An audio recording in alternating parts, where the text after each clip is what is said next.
meeting for the first time, my name again is Faith Ann. I'm 26, turning 21 very soon. Okay?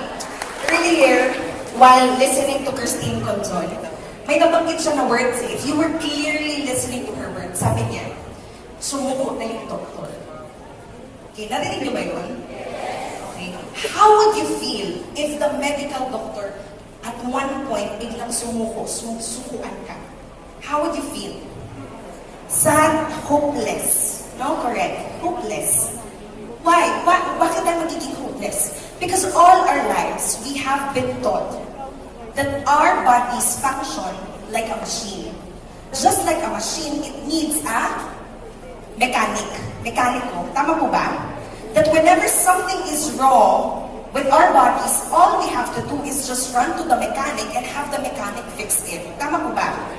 That is why all our lives, regardless kung kailan ka pinanganak, all our lives, whenever something is wrong inside our bodies, we would willingly and eagerly run automatically to the medical doctor to have our bodies fixed. But what if the doctor himself becomes hopeless? One thing that PURTIER Placenta has taught me over the past 2 years that I have been doing the advocacy is when somebody tells us that there is no longer hope, when somebody tells us that we only have 3 months to live, 6 months to live, actually PURTIER Placenta is telling us that we now have the option not to believe.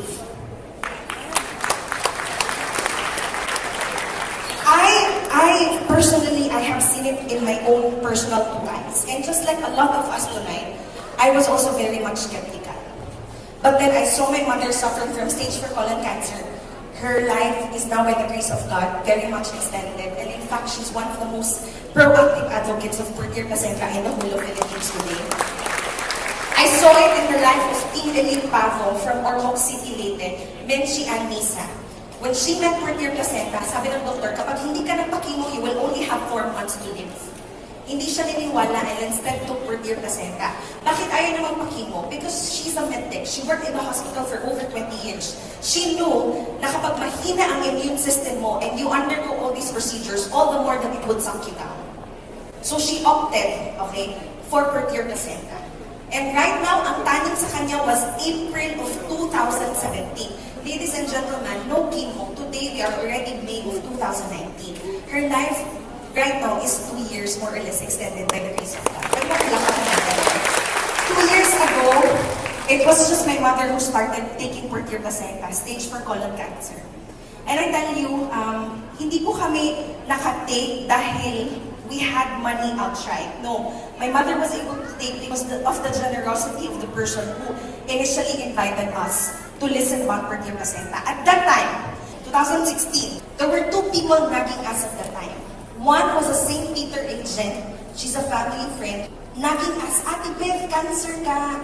Kung ako sa'yo, kumuha ka na ng St. Peter para pag nawala ka, hindi mahirapan si Faith. The other person nagging us was by the name of Fritz Bukalaw. He was nagging us, Ate Beth, may cancer ka, baka gusto mo makinig about PURTIER Placenta. It was a totally perfect storm. My mother was suffering from cancer. I was totally jobless. I had 2 small kids. And I had a special child brother. Kapag nawala anytime ang nanay ko, I will be left not with 2 kids, but with 3 kids. So if ikaw ako, sinong pakikinggan mo? Yung St. Peter agent para makatipid sa funeral?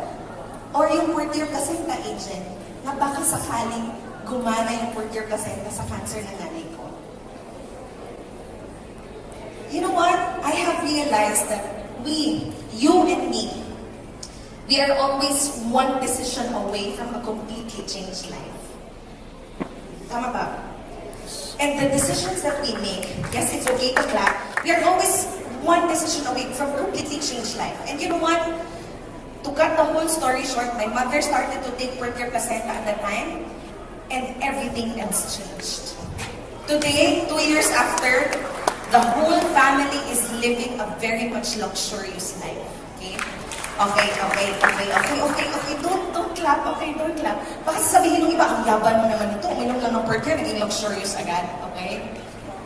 Luxurious, I'm not referring to the expensive cars or to the millions worth of house. By luxurious, what I mean is that we are now in charge of our health. 2 years after when my mother started taking PURTIER Placenta, we are now luxurious in the sense that we see cancer, we are no longer threatened. Isn't it luxurious? Isn't it freedom? We see diabetes and we are no longer threatened. Why? Because we have seen the power, the miracles of oral life stem cell therapy in the person of PURTIER Placenta.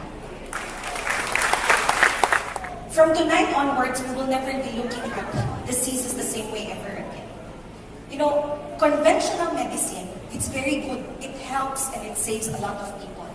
But then the question is, what if umabot sa punto that even the medical doctors who we look up to as the demigods of our health, tama ba? Paano pag umabot sa punto na sila na mismo ang sumuko sa atin? Okay? VUA International through PURTIER Placenta is telling us today that there is no need to be hopeless because the testimonies that you have witnessed